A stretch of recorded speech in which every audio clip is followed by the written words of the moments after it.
Hello everyone, हमारी ancient history चल रही थी।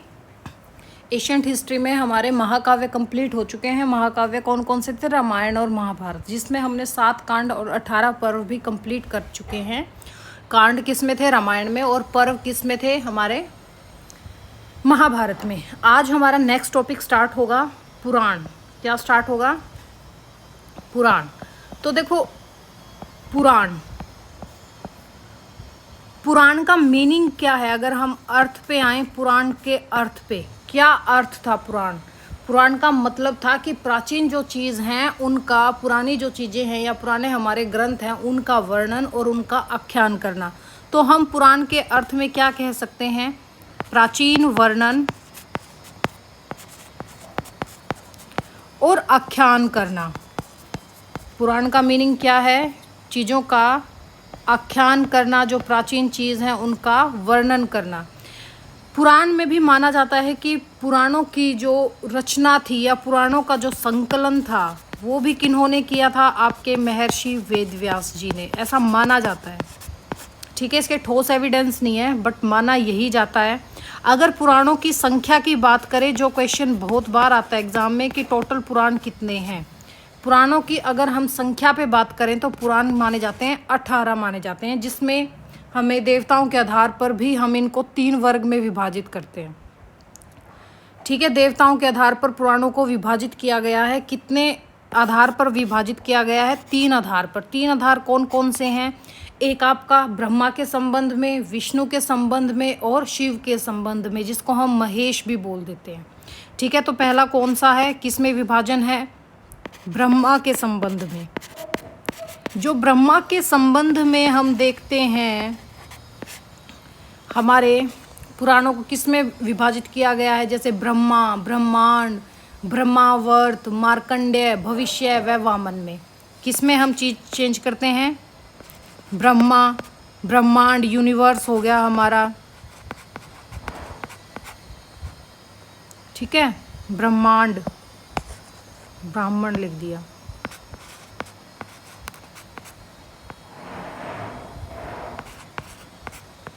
ब्रह्मावर्त,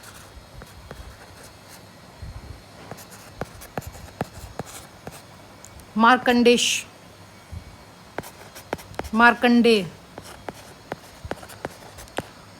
भविष्य और वामन। अगर हम आगे बात करें विष्णु के संबंध में, एक तो ब्रह्मा के संबंध में हो गया, दूसरा हम बात करें विष्णु के संबंध में। विष्णु के संबंध में हमें क्या देखने को मिलता है? जैसे विष्णु हो गया भागवत, नारद, गरुड़, पद्मा और वराह। ये हमें किस में मिलता है पुराणों में? विष्णु के संबंध में क्या क्या चीज़? विष्णु,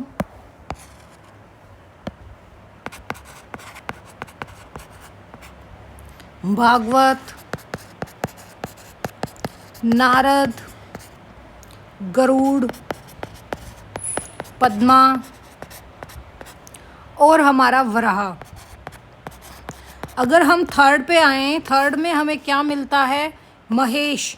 महेश यानी कि शिव के संबंध में कह लो या महेश के संबंध में कह लो, क्योंकि महेश क्या है? शिव का ही पर्यायवाची है। महेश के संबंध में हम देखते हैं जैसे हमारा वायु आ गया, लिंग, स्कंद पुराण है ना, स्कंद पुराण, लिंग पुराण, अग्नि पुराण, मत्स्य पुराण, वो वह कर्म पुराण। स्कंद, अग्नि, मत्स्य व कुर्म। ये था किसके संबंध में? हमारे शिव के संबंध में। देखो, अभी तक हमने क्या किया? पुराण का अर्थ क्या है? जिसका हम प्राचीन वर्णन कर पाए, आख्यान कर पाए। इसका संकलन भी माना जाता है कि वेदव्यास जी ने किया था। संख्या कितनी है? टोटल 18 है। और 18 को भी 3 पार्ट्स में डिवाइड किया गया है, ब्रह्मा के संबंध में, विष्णु के संबंध में और महेश के संबंध में। जैसे ब्रह्मा के संबंध में आपका ब्रह्मा आ गया, ब्रह्मांड आ गया, ब्रह्मावर्त आ गया, मार्कंडेश्वर, भविष्य व वामन। ठीक है, 6 हो गए इसके संबंध में। फिर विष्णु के संबंध में आपका विष्णु, भागवत, नारद पुराण, गरुड़ पुराण, पद्मा पुराण और वराह पुराण। टोटल कितने हो गए? 6 6 12। महेश के संबंध में आपका आ गया वायु पुराण, लिंग पुराण, स्कंद पुराण, अग्नि पुराण, मत्स्य पुराण और कर्म पुराण। हमारे टोटल कितने पुराण हो गए? 18 पुराण हो गए। इसमें जो ये 3 में डिवाइड हुआ है, टोटल इसमें कितने हो गए? हमारे 18 पुराण आ गए। अगर हम बात करें आगे कि भाई जिस प्रकार वैदिक धर्म का आधार वेद है, वैदिक धर्म का आधार क्या माना जाता है? वेद माना जाता है। उसी प्रकार जो हमारा उत्तरकालीन हिंदू धर्म है, हमारा उत्तरकालीन हिंदू धर्म क्या है? हमारा वैष्णव धर्म हो गया, शैव धर्म आ गया। इनके आधार पर पुराण माने जाते हैं। किसके आधार पर? वैष्णव और शैव आदि एक्सेट्रा जो ये होते हैं हमारे हिंदू धर्म, इनके आधार पर हम पुराण मानते हैं।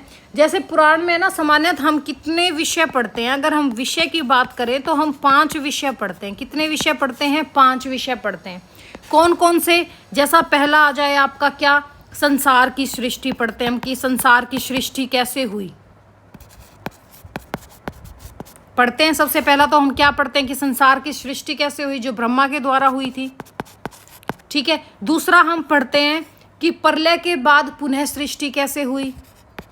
प्रलय जो आए थे उनमें हमारे जो, जैसे एक तरह से आप ऐसे जोड़ दो, इंडस वैली सिविलाइजेशन आई, प्रलय के बाद खत्म हो गई थी, उसके बाद दोबारा सृष्टि कैसे बनी, प्रलय के बाद पुनः सृष्टि कैसे बनी, पुराणों में हम ये पढ़ते हैं। फिर हम पढ़ते हैं कि राजाओं और ऋषियों के वंशों का वर्णन पढ़ते हैं कि कौन कौन राजा हुए, उनकी कौन कौन से और कौन कौन से ऋषि आए। ठीक है। उनकी वंशावृत्ति क्या थी। ठीक है। यानी कि कैसे हेरिडिटरी बढ़ी, उनके वंशों का वर्णन पढ़ते हैं हम। चौथे में हम पढ़ते हैं कि जो हमारा पूरा वर्ल्ड है उसका टाइम कैसे डिवाइड हुआ। प्रत्येक जो हमारा काल लगा लो, काल विभाग, संसार का काल विभाग, और जो भी काल हुआ उसकी महत्वपूर्ण घटनाएं हम पढ़ते हैं पुराणों में। तो हम इसको कैसे लिख सकते हैं? संसार का काल विभाग। ये इसके क्या हैं बेटा? विषय हैं। ये 5 विषय हैं। संसार की सृष्टि, प्रलय के बाद पुनः सृष्टि, राजाओं और ऋषियों के वंशों का वर्णन और संसार का काल विभाग।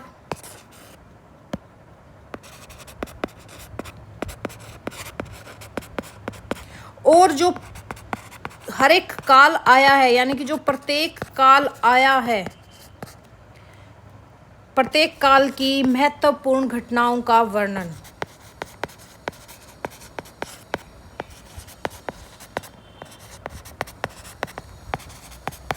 और 5वां विषय क्या है इसमें?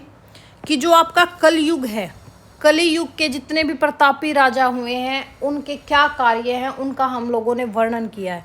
तो हम यहाँ पे क्या लिख सकते हैं? कलयुग के प्रतापी राजाओं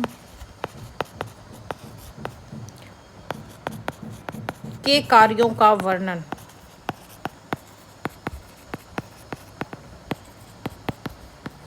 ये थे आपके पुराणों के विषय। जो कितने विषय हैं? 5 विषयों में ये डिवाइड है। संसार की सृष्टि, कैसे संसार सृष्टि बनी हमारी, फिर अगर कोई डिज़ास्टर हुआ है उसके बाद कैसे दोबारा सृष्टि पैदा हुई।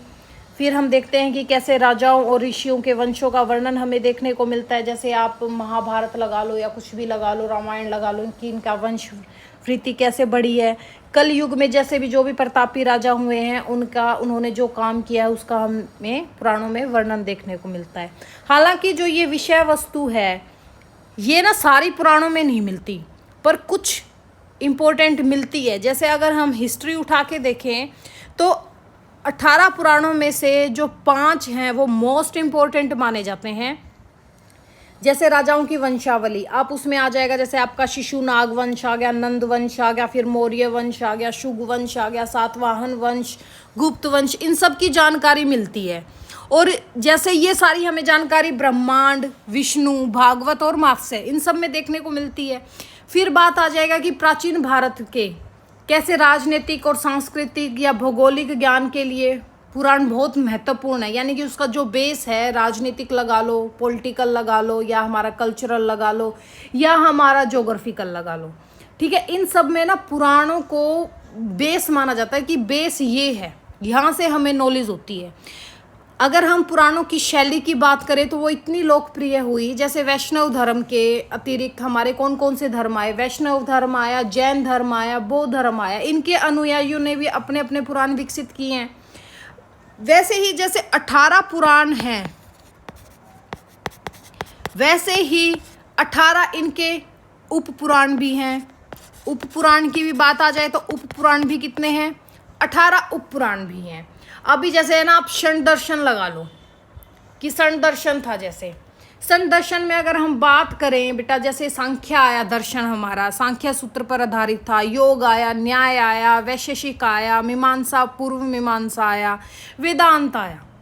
ठीक है, जैसे है ना, आप बात करोगे सांख्य के प्रतिपादक कपिल को माना जाता है, योग के प्रतिपादक आपका जो योग सूत्र था पतंजलि को माना जाता है, न्याय का अक्षपाद गौतम को माना जाता है, वैशेषिक का उलुक्कनाद को माना जाता है, मीमांसा का जैमिनी को माना जाता है, वेदांत का जो आपका उत्तर मीमांसा है जिसमें ब्रह्मा सूत्र देखने को हमें मिलते हैं, वो हम बादरायण या वेदव्यास को बोल देते हैं।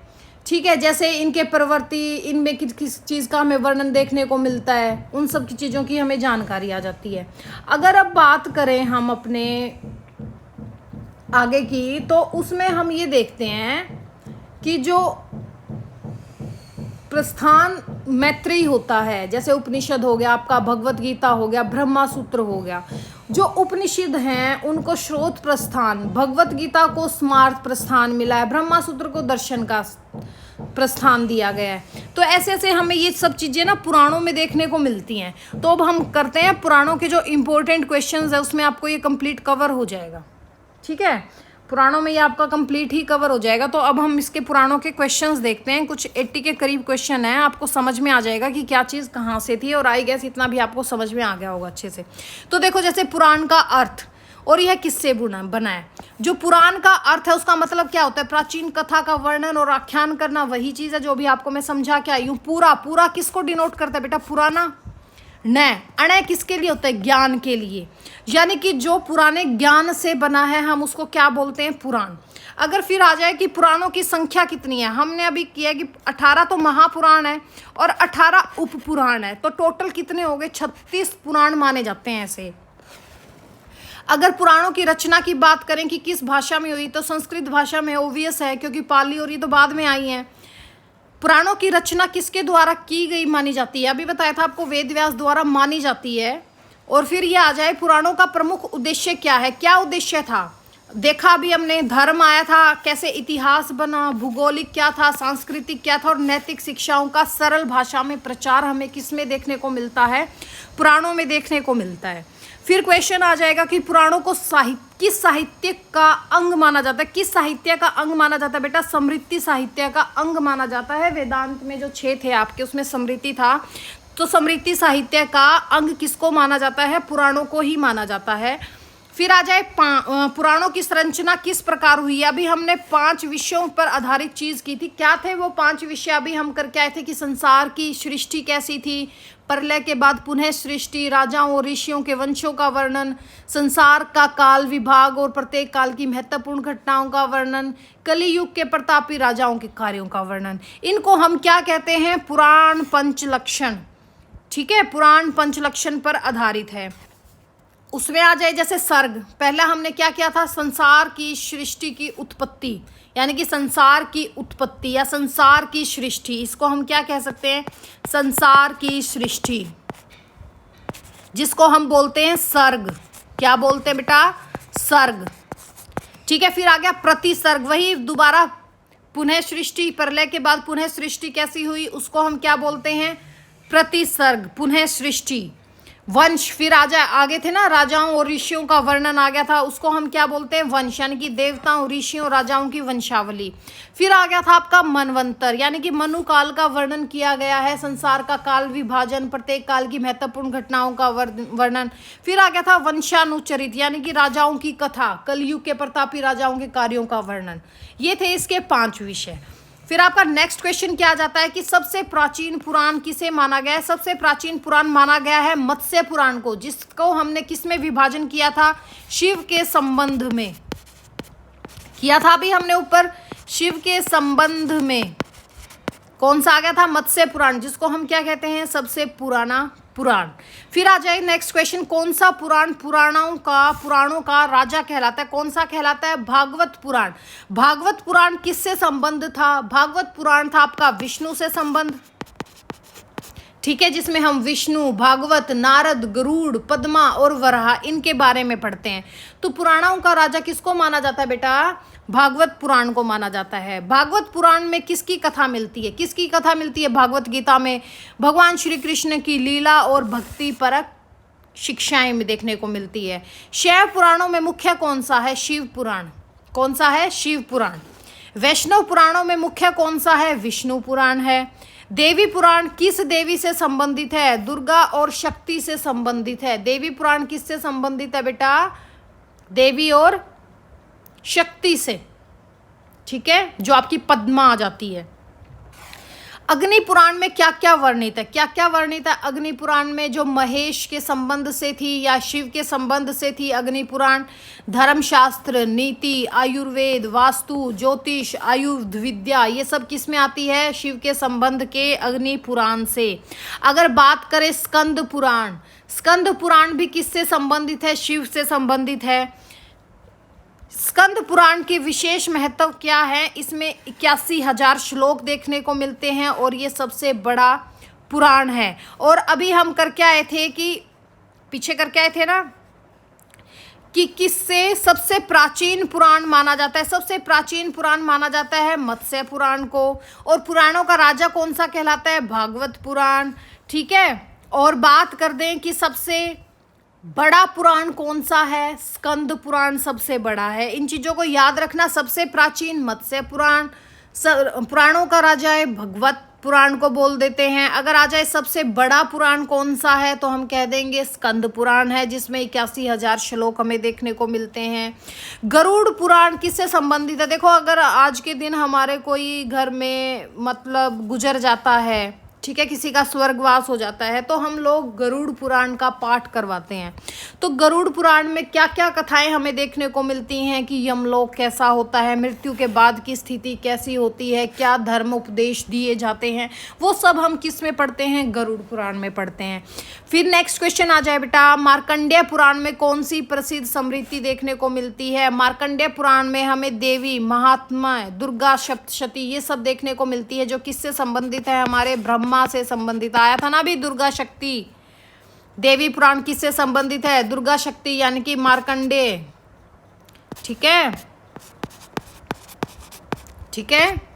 और अभी क्वेश्चन क्या आया? मार्कंडेय पुराण में कौन सी प्रसिद्ध स्मृति मिलती है? देवी महात्म्य की, जिसको हम दुर्गा सप्तशती भी बोलते हैं। ये किससे संबंधित है? ब्रह्मा से संबंधित है।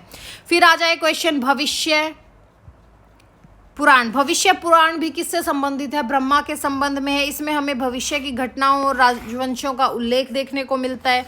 किस पुराण को भारतीय इतिहास का दर्पण बोला जाता है? यानी कि मिरर ऑफ इंडियन हिस्ट्री किसको बोला जाता है? विष्णु पुराण को। किसको बोला जाता है? Mirror of Indian history Vishnu Purana को बोला जाता है भारतीय इतिहास का दर्पण।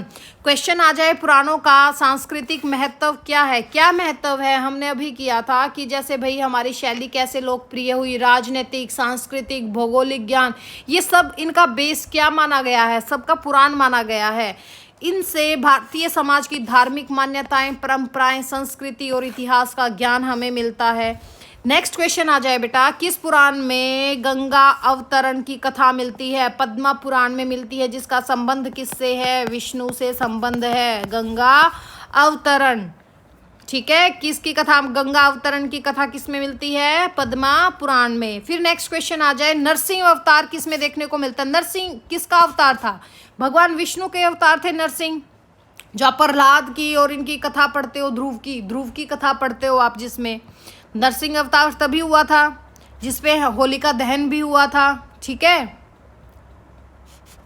ये सब किसका था? नरसिंह अवतार विष्णु का था। तो ऑब्वियस बात है, ये हम किस में पढ़ते हैं? विष्णु पुराण में ही पढ़ेंगे। लिंग पुराण, लिंग किससे संबंधित होता है? शिव लिंग से। लिंग की पूजा करते हैं ना हम शिव के लिए, तो शिवलिंग की महिमा और पूजा विधि का वर्णन हमें किस में मिलता है? लिंग पुराण में। किस पुराण में चंद्रवंश और सूर्यवंश का विस्तार मिलता है? चंद्रवंश और सूर्यवंश कहाँ मिलता है हमें? सूर्यवंश कर्ण, कर्ण का संबंध किससे था? भागवत के टाइम था, महाभारत के युद्ध के टाइम था, सूर्य के वंशज ही थे। चंद्र के वंशज कौन, किस में देखने को मिलेगा हमें? ये विष्णु पुराण में। किस पुराण को प्रथम काव्यात्मक पुराण कहा गया है? किसको बोला गया है बेटा? भागवत पुराण को क्या बोला गया है? आपको आया था ये क्वेश्चन जब महाभारत करवाई थी कि इतिहास का काव्यात्मक, इतिहास किसको बोला गया है? महाकाव्य किसको बोला गया है? तो पहला प्रथम काव्यात्मक पुराण किसको बोला गया है? भागवत पुराण को बोला गया है। ब्रह्मांड की उत्पत्ति और प्रलय का वर्णन किस में देखने को मिलता है? मत्स्य पुराण में। किस में देखने को मिलता है? मत्स्य पुराण में ब्रह्मांड की उत्पत्ति और प्रलय का वर्णन। ठीक है, शिव ही क्या कर सकते हैं? प्रलय मचा सकते हैं, सबको पता है ना। किस पुराण में पार्वती और कार्तिकेय की कथा है? स्कंद पुराण में हमें किस में देखने को मिलती है? जो सबसे बड़ा पुराण है हमारा स्कंद पुराण, उसमें हमें पार्वती और कार्तिकेय की कथा देखने को मिलती है। किस पुराण में व्रत, तीर्थ और दान का महत्व बताया गया है जो आपके गंगा को समर्पित है? पद्मा पुराण, विष्णु से संबंध है जिसका, गंगा से संबंध है। ठीक है। कुर्म अवतार, कुर्म अवतार की कथा, कुर्म किससे है? शिव के संबंध में है, तो हमें किस में देखने को मिलती है? कुर्म पुराण में। वराह अवतार का वर्णन, वराह किसका था? विष्णु का अवतार था वराह, तो हमें किस में देखने को मिलता है? वराह पुराण में। पुराणों की भाषा सरल संस्कृत जिसमें सामान्य जन भी समझ सके। किस पुराण में ज्योतिष और खगोल विज्ञान का वर्णन मिलता है? ज्योतिष और खगोल विज्ञान का वर्णन हमें नारायण से याद रख लो। ठीक है, जो यहाँ की बात वहाँ पहुँचाते थे, नारद मुनि। ठीक है, नारद पुराण में मिलती है हमें ज्योतिष और खगोल विज्ञान। किस पुराण में तीर्थ यात्रा, पवित्र स्थलों का महत्व है? वामन पुराण में ही है। कहाँ मिलता है हमें? वामन पुराण में। और वामन पुराण किससे संबंधित है? ब्रह्मा से। किस पुराण में नरक और स्वर्ग, बताया था ना कि मरने के उपरांत जो घर में हमारे पाठ होता है, गरुड़ पुराण होता है, तो नरक और स्वर्ग का वर्णन किस में देखने को मिलेगा हमें? गरुड़ पुराण में ही देखने को मिलेगा। नेक्स्ट क्वेश्चन आ जाए, किस पुराण में मनुस्मृति जैसी धार्मिक व्यवस्था देखने को मिलती है? मनुस्मृति की धार्मिक व्यवस्था हमें मिलती है अग्नि पुराण में, जो शिव से संबंधित है। अगर नेक्स्ट क्वेश्चन आ जाए बेटा, किस पुराण में रामायण और महाभारत की कथा है? रामायण और महाभारत की कथा, देखो आपके माइंड में आएगा रामायण और महाभारत तो विष्णु से संबंधित है, भागवत पुराण से संबंधित है, तो ये भागवत की उसमें आना चाहिए, लेकिन नहीं, ये किस में आती है? आपके महर्षि ब्रह्मा से। ठीक है, ब्रह्मांड पुराण से हमें ये देखने को मिलती है। किस पुराण को स्त्रियों और शूद्रों का वेद कहा गया है? किसको बोला गया है बेटा? भागवत पुराण को बोला गया है। किसको बोला गया है? भागवत पुराण को बोला गया है। किस पुराण में काशी नगरी की महिमा का विशेष वर्णन देखने को मिलता है? स्कंद पुराण में। किस पुराण में नवग्रह की पूजा की जाती है? नवग्रह, 9 ग्रह किसके उसमें माना जाता है? ब्रह्मा में ना, ब्रह्मा से संबंधित है ये। ब्रह्मा वैवर्त पुराण में हमें नवग्रह की पूजा देखने को मिलती है। जैसे हमारे घर में कोई हवन होता है तो हम 9 ग्रह, आपने देखा होगा पंडित वो 9 ग्रह का अलग अलग कुछ रखते हैं, यानी कि ब्रह्मा का नाम लेते हैं वहाँ पे। तो क्या होता है? ब्रह्मा वैवर्त, ऐसे ना घर से ही जोड़ के चला करो चीज़ों को। किस पुराण में देवी लक्ष्मी की महिमा का वर्णन है? देवी लक्ष्मी की महिमा का वर्णन, जहाँ गंगा होगी वहाँ कौन होगी? लक्ष्मी होगी। और दुर्गा का कहाँ है? मार्कंडेश्वर में। लेकिन लक्ष्मी और गंगा का किस में है? पद्मा पुराण में। किस पुराण में सप्तद्वीप पृथ्वी का वर्णन मिलता है? सप्तद्वीप पृथ्वी का वर्णन मिलता है। 7 द्वीप हमारे कितने हैं? 7 द्वीप। द्वीप, इसमें द्वीप बोला गया है जो आपके एशिया हो गया, ऑस्ट्रेलिया हो गया, या आपका अमेरिका हो गया, दक्षिणी अमेरिका हो गया। समझ गए भाई? ये सब किस में देखने को मिलता है हमें? विष्णु पुराण में। किस पुराण में नवरात्रि व्रत और देवी की उपासना, यानी कि दुर्गा, नवरात्रि किससे संबंधित है? दुर्गा। और दुर्गा का संबंध किससे था? मार्कंडेय पुराण से ना, ऐसे जोड़ के चला करो। ठीक है, कि नवरात्रि हम पूजा किसकी करते हैं? माता दुर्गा के अवतारों की पूजा करते हैं। और माता दुर्गा का, दुर्गा शक्ति का वर्णन किस में था? मार्कंडेय पुराण में था। तो इसका संबंध किससे होना चाहिए? मार्कंडेय पुराण से होना चाहिए। अग्नि पुराण का अन्य नाम क्या है? धर्मशास्त्र पुराण। किस पुराण को भक्ति मार्ग का ग्रंथ बोला गया है? देखो भक्ति मार्ग, भक्ति भागवत पुराण से। किस पुराण में ज्योतिष शास्त्र, अभी आया था ज्योतिष शास्त्र और खगोलीय विज्ञान, किस में मिलता है हमें? नारद पुराण से। पुराणों की रचना किसे माना जाता है, किस काल को माना जाता है? पुराणों की रचना का काल माना जाता है बेटा गुप्त काल को। ठीक है, किसको माना जाता है? गुप्त काल को। ठीक है, नेक्स्ट क्वेश्चन क्या है? किस पुराण में पृथ्वी को धारण करते हुए वराह अवतार का उल्लेख मिलता है? वराह पुराण में। किस पुराण में विष्णु के दशावतार का वर्णन मिलता है? भागवत पुराण में देखने को मिलता है। ये तो बहुत कॉमन क्वेश्चन है, ये तो वैसे भी आना चाहिए। पुराणों को लोक साहित्य क्यों बोला गया है? क्यों बोला गया है? क्योंकि इसमें हम क्या करते हैं, हमारी जितनी भी पॉलिटिकल हो गया या हमारा कल्चरल हो गया या हमारी धर्म की शिक्षाएं होगी, उनका बहुत ही सरल शब्दों में वर्णन है, कथाओं में वर्णन, कहानियों के रूप में इसका वर्णन किया गया है। जो आम जनता है, हमारे जैसे लोग हैं, ठीक है, इनके लिए लिखी गई हैं, इसलिए इसको क्या बोला जाता है? लोक साहित्य। किस पुराण में प्रजापति दक्ष की कथा है? प्रजापति दक्ष का संबंध किससे था? शिव से संबंध था, तो हम इसको कह देंगे शिव पुराण में। किस पुराण में महाभारत युद्ध के बाद की घटनाएं मिलती हैं? महाभारत के युद्ध की घटनाएं मिलती हैं बेटा ब्रह्मांड पुराण में। किस पुराण में तीर्थ स्थलों और नदियों का वर्णन मिलता है? वामन पुराण में हमें तीर्थ स्थान और नदियों का वर्णन मिलता है। पंचम वेद आपके भगवत गीता को बोला गया है। महाभारत को हम क्या बोलते हैं? पंचम वेद बोलते हैं ना महाभारत को। जय संहिता पंचम वेद, तो उसमें भगवत पुराण में ही आएगा। किस पुराण में कली युग के लक्षणों का वर्णन किया गया है? कल युग कब आएगा? अब कल युग चल रहा है, यानी कि उस टाइम के हिसाब से तो आज ये उनका फ्यूचर था, भविष्य था, तो यानी कि भविष्य पुराण में। किस पुराण को कथा सरित सागर के रूप में भी जाना जाता है? कथा सरित सागर, जिसमें ज़्यादा ही कथाएं हों, जो कथाओं का सागर हो, जिसमें सबसे ज़्यादा श्लोक हों। और हमने अभी पीछे पढ़ा था कि सबसे ज़्यादा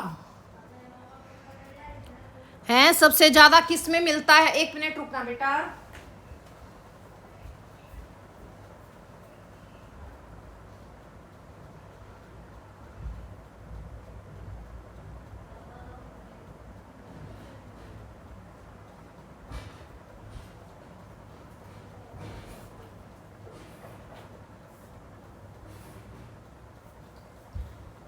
तो कहाँ थे बेटा? हम थे कथा सरित सागर, कथाओं का जो सागर हो। 81,000 श्लोक किस में थे? स्कंद पुराण में थे। तभी स्कंद पुराण को हम क्या बोलते हैं? सबसे बड़ा पुराण बोलते हैं। तो कथा सरित सागर के रूप में किसको वर्णित करेंगे? हम स्कंद पुराण को करेंगे। किस पुराण में शंकराचार्य और बौद्ध धर्म के पतन का संकेत मिलता है? भविष्य पुराण में ही मिलेगा। किस पुराण में समुद्र मंथन की कथा है? समुद्र मंथन भागवत, विष्णु और कुर्मु पुराण में हमें देखने को मिलता है। किस पुराण में राम के पुत्र लव कुश की कथा है? पद्मा पुराण में है। किस में है? पद्मा पुराण में। किस पुराण में धर्म, अर्थ, काम और मोक्ष, 4 पुरुषार्थ जो थे उसका वर्णन किया गया है? धर्म का, अर्थ का, काम का, मोक्ष का। नारद पुराण में, क्योंकि इसमें ज्योतिष प्लस खगोलीय दोनों आते हैं। किस पुराण में गणेश जी की उत्पत्ति किससे संबंधित है? शिव से है, तो शिव पुराण में इसका संबंध आएगा। किस पुराण में हमें ऋग्वेद, यजुर्वेद, सामवेद, अथर्ववेद का विस्तार मिलता है? विष्णु पुराण में।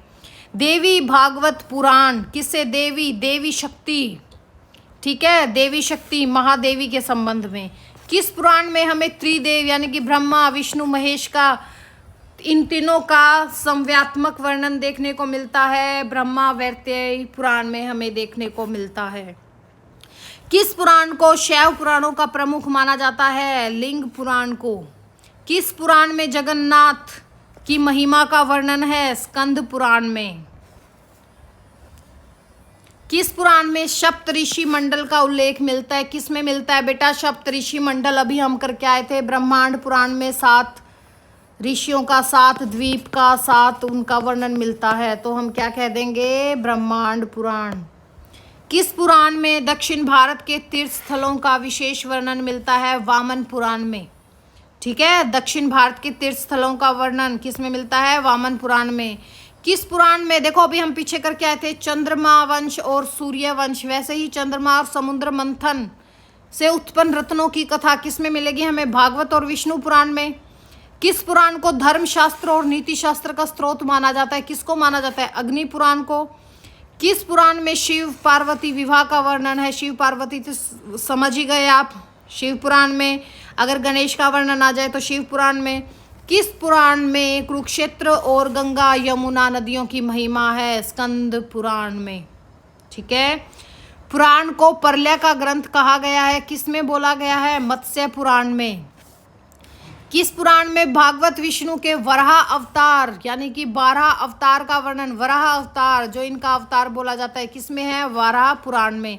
किस पुराण को लोक आचार और मार्गदर्शक कहा गया है? नारद पुराण को बोला गया है भाई लोक आचार और मार्गदर्शक।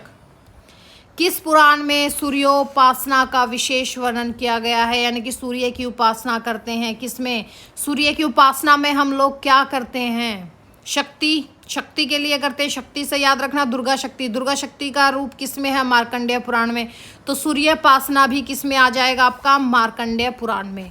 सती प्रथा का उल्लेख हमें पद्मा पुराण में देखने को मिलता है, जिसमें आपकी गंगा का वर्णन आ जाएगा। किस? गंगा और लक्ष्मी का। ठीक है। किस पुराण में दान तीर्थ और व्रत का वर्णन मिलता है हमें? पद्मा पुराण में। किस पुराण में कली युग का अंत का उल्लेख मिलता है? कलयुग का अंत हमें किस में देखने को मिलेगा? भविष्य पुराण में। किस पुराण को स्त्री और शूद्रों का धर्म शास्त्र माना जाता है? भागवत पुराण को। किस पुराण में विष्णु सहस्त्र नाम यानी कि जिसमें 1000 नाम की महिमा बताई गई है? विष्णु सहस्त्र नाम, विष्णु पुराण में। ये थे इम्पोर्टेंट आपके पुराणों के क्वेश्चन। पुराण भी खत्म हो चुके हैं। टोटल पुराण कितने हैं? 36 हैं। 18 आपके महापुराण और 18 आपके उप पुराण। ठीक है। सबका हमने अच्छे से वर्णन कर लिया है। 5 विषय में डिवाइडेड था, वो भी हमने कर लिया है।